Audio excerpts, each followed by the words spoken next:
prime example of why you always be careful about assuming anything about people. I mean, their actions speak for them, but in her case, the action did speak for her, and it was a positive action. It was a generous, humane, human action. Very small thing, right? But yeah, I remember it now, decades and decades later. So, and nonviolence was connected to that. I mean, I think she felt able to reach out to us because we weren't out there being violent, even though others were being violent toward us. And I have to assume that somewhere, I mean, there are a lot of, there were white judges, well, some judges, but newspaper editors, and there were white people in the South who really fought against segregation. So they weren't the majority, but they existed. So I found that a useful example. There's a Zen poem called, it goes something like this. I thought I saw a red-bearded man, then I realized it was a man with a red beard. And if you transpose that a bit, I thought I saw a slave, then I realized it was a man held in slavery. I mean, so there's an objective condition, right? Enslavement. But the first one, I thought I saw the slave, it kind of implies that the slave is complete, 100% slave.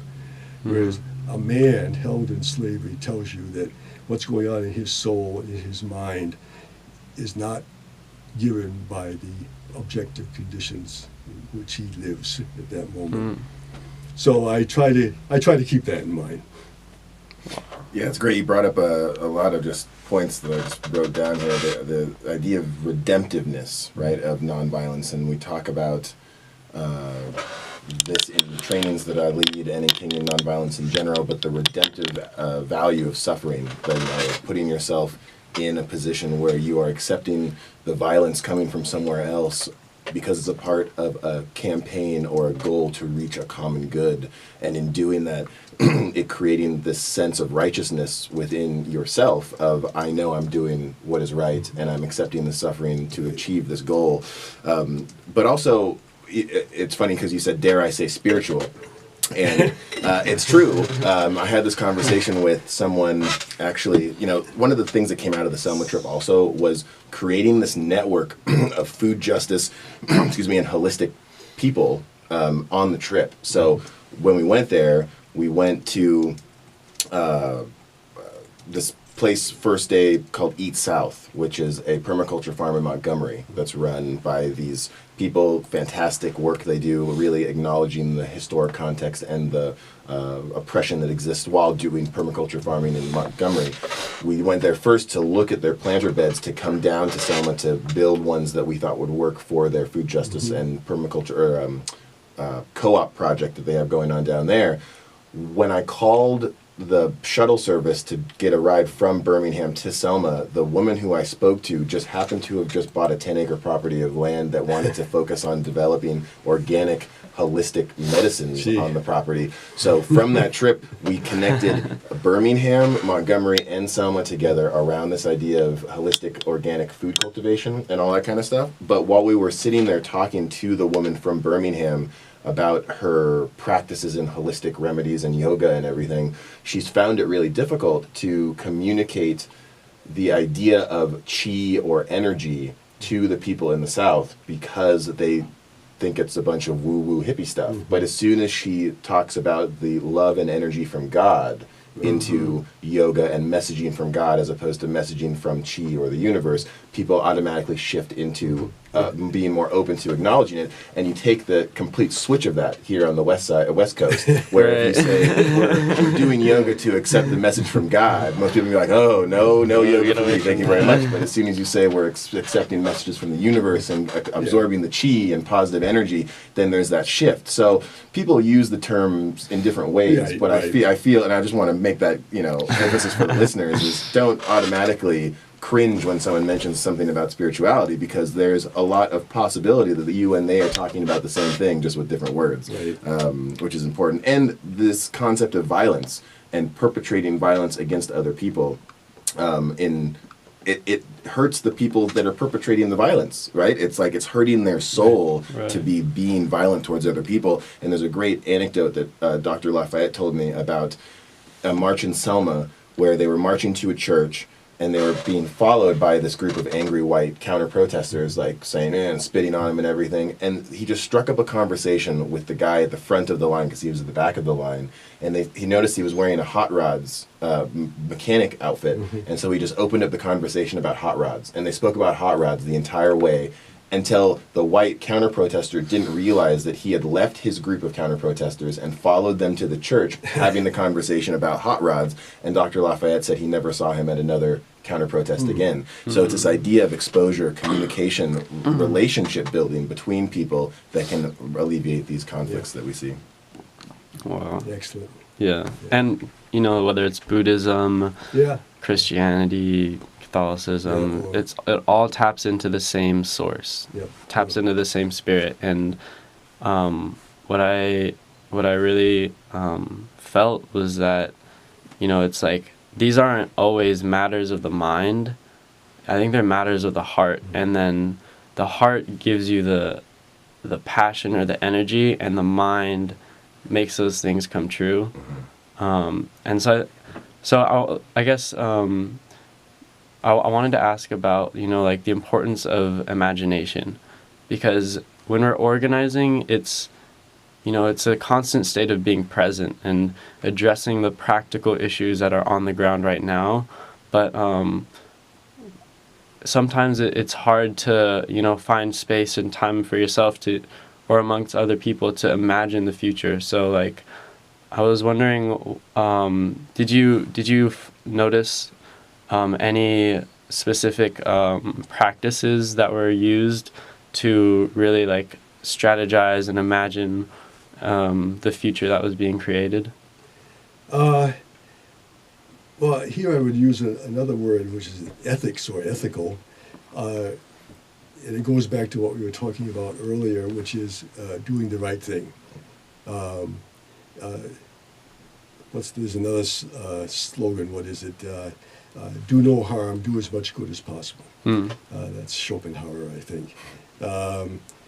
And in a sense, the task was not to imagine the future. It was to do things in the present that you hoped would be more of in the future. Does that make sense? You know, so because ultimately, to go back to the woman who says to the peacemaker, what form will your words take when you come to work in the world? But she's not saying only work in the world.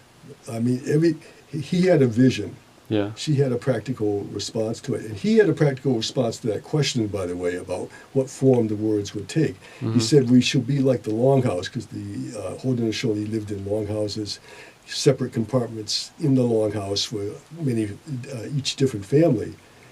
And he said we can be like that with the Mohawks in the east and the Senecas in the west and the other nations in between. We'll be like a longhouse with compartments. And the longhouse was not run there was no top to it. I mean, there was a roof, but it was not like there were 5 stories with someone in a penthouse at the top telling everyone else what to do. So each family had autonomy. But if there was something like a hole in the roof, then each family had to work together with the other families to do something. So it was about autonomy, but also interaction. And that's what the peacemaker was. He was able to brilliantly use the metaphor of the longhouse. And in doing that, he used something that was already there, is an image. It didn't have to be created, but he also, at that very moment, was talking about something that wasn't there, which was peace between those 5 nations that were at that time at war. So it's it's not an imaginary future; it is an imagined future. I mean, there's probably some difference there, and I'm not. I'll let someone else, wrestle with that one. But it's an imagined future based on what you're doing in the present. And for me, anyway, it's more on the order of, well, if I can do this now, I can probably do more of it later. At least I would hope to. So, and maybe not. Maybe I'll get, distracted, or who knows. But so the future is always there in the present. It's not this abstraction, because sometimes people not they go separate. too far toward the abstract future, Yeah. or they get too much so practical that they're great at what they're doing, but they're just they don't in any way challenge the status quo, because the status quo is what they do. So somewhere in the middle there, a very dynamic middle is Balance. balance. Yeah. Absolutely, that's the approach that I try to take with my work in general, whether it be in community organizing or education or local politics or whatever it is. It's looking at where we are now, thinking about where we want to be, and then coming up with innovative solutions based off of the knowledge that we have, or looking to acquire new knowledge in which to be able to move into that future effectively and with unity, right? It's coming up with new ideas that may seem different, and I know with some people different is scary for a lot of modes, and so sometimes there is resistance to those suggested changes, and you need to lead by example, in my opinion. You know, set the opportunity for people to see that the change is possible, and then have them join with you in working to achieve that future that you all, the shared vision of what we'd like to see. It's incredibly important, but also, like John was saying, incredibly necessary to be conscious of working towards it, not just being stuck in a vision of what it could be, but holding that vision without taking the steps in which to achieve it, because that can also result in pessimism or a loss of hope, because you envision this great future, but you look around yourself and you don't see people doing work that you feel is what needs to be done. So instead of actively saying, okay, well, no one's doing the work, I guess I have to do the work, right? And then stepping into that role, it's always consistently, a lot of times, I know people that wait for someone to catalyze that action, which